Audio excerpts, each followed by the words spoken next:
দেখুন, নিশ্চয়ই মনে হচ্ছে আপনাদের সোশ্যাল মিডিয়ায় যেগুলো আজকে নিশ্চয়ই যে সোশ্যাল মিডিয়ায় যেটা আপনারা তুলে ধরেছেন সেটা নিশ্চয়ই শওকত মোল্লা মনে হয় দেখে না। দেখলে তাহলে এই কথাটা বলতেন না। আর ওর কথা ছাড়োই না। শাসক দলের তৃণমূলের শওকত মোল্লা থেকে শুরু করে শাসক দলের যত নেতা আছে ওদের কথা ছেড়ে সাধারণ মানুষকে জিজ্ঞাসা করুন নওশাদ সিদ্দিকী মানুষের সাথে বাচ্চাদের হাত থেকে শুরু করে বা মানুষের সাধারণ মানুষের হাতে বই খাতা তুলে দেয় না বোমা তুলে দেয় সাধারণ মানুষ বলবে।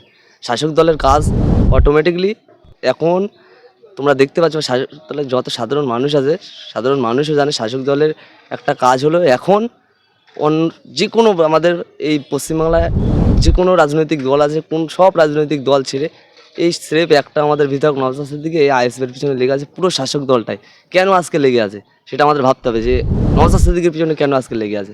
একটা কথা হলো আপনারা নিশ্চয়ই দেখলেন রিসেন্টলি সিপিএম থেকে একটা মানে একটা মানে মানুষ রিজাইন দেওয়ার পরে আমাদের রসুল পাককে নিয়ে কটূক্তি কথাবার্তা সে মানে ভাষায় বলে প্রকাশ করা যাবে না। আজকে কেন বলছে আজকে ও কেন বলছে জানে সিপিএম থেকে বাদ দিয়েছে যদি বিজেপিতে প্লেস হওয়া যায়। একটা উদাহরণ দেয় আজকে ওকে নিয়ে তো আজকে আমাদের ভাঙড়ের যারা তৃণমূলের আচ্ছা তাবড় নেতা তারা আজকে একটা কথা বলছে না কেন। দেখুন ওইসব কোনো ব্যাপার না। ব্যাপারটা হলো এই নওশাদ সিদ্দিকী এমন একটা জায়গায় আগে ছিল আস্তে আস্তে আস্তে ধীরে ধীরে 21-এর পরে আমাদের রানী রাসমণি রোডে জেলটা খাটানোর পরে এমন একটা জায়গায় আজকে পৌঁছে গিয়েছে শাসক দল তথা মমতা ব্যানার্জি খুদ মমতা ব্যানার্জি পর্যন্ত নওশাদ সিদ্দিকীকে ভয় পাচ্ছে আর ওই কারণে এই কথাগুলো বলছে। আর একটা কথা এক্সাম্পল বলি বোমা আর খাতা পেন এই কথাটা সাধারণ মানুষের সাথে সাথে ওনারা কী বলবে স্বয়ং সার্টিফিকেট দিয়ে রেখেছে মমতা ব্যানার্জি জীবনতলায় তুই বোমা মারিস এর থেকে বড় প্রুফ আমরা কে দেবো কি। ওনার নিজের দলের যিনি মানে শেষ কথা বলে মুখ্যমন্ত্রী তিনি বলেছে ওনাকে বোমা বাঁধে।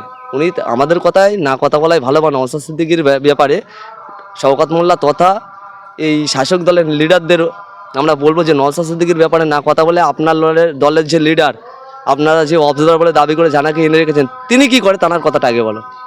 এতটুকু বলছেন 2026-এ আইএসএফ উৎখাত করেই ছাড়বে।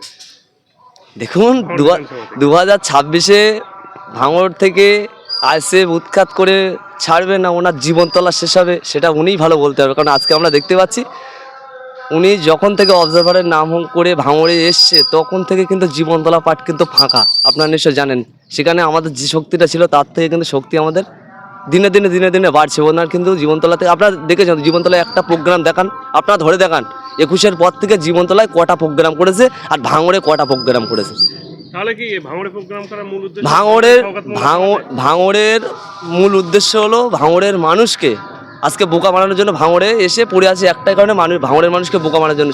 সেটা যদি আপনারা বলেন যে কী কারণে ভাঙড়ে এসে পড়ে ভাঙড়ে আপনারা নিশ্চয় জানেন যিনি এই ভাঙড়ের তথা এই দক্ষিণ 24 পরগনার তৃণমূল আনার মেন মালিক আপনারা নিশ্চয় জানেন আরাবুল ইসলাম। আজকে তিলে আরাবুল ইসলামকে যেভাবে শেষ করলো। দ্বিতীয় কথা হলো যে ভাঙড় 1 নম্বর বোলাকে কাইজার আহমেদ তিলে তানাকে কীভাবে শেষ করলো মেন কথা ওসব কথা কিছুই না।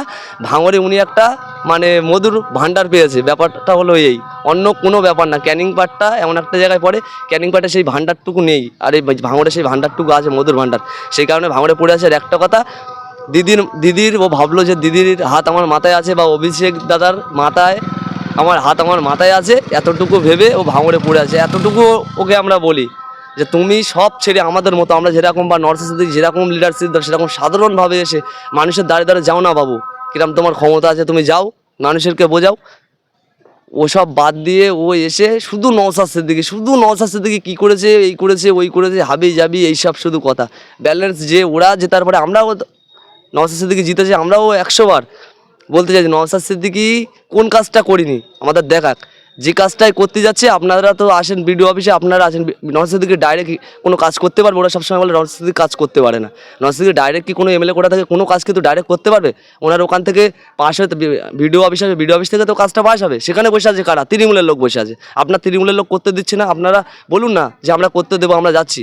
আপনারা নিশ্চয়ই দেখেছেন ভিডিওয় কাজের ব্যাপারে আমি নিজে খুদ গিয়ে ভিডিও আমি মার খেয়েছিলাম আপনারা জানেন সব আমি কাজের ব্যাপারে আমি খুদ প্রমাণ আমি কাজের জন্য ভিডিও অফিসে গেছি ওখানে ধরে মেরেছে তাহলে আর কী কাজ করব।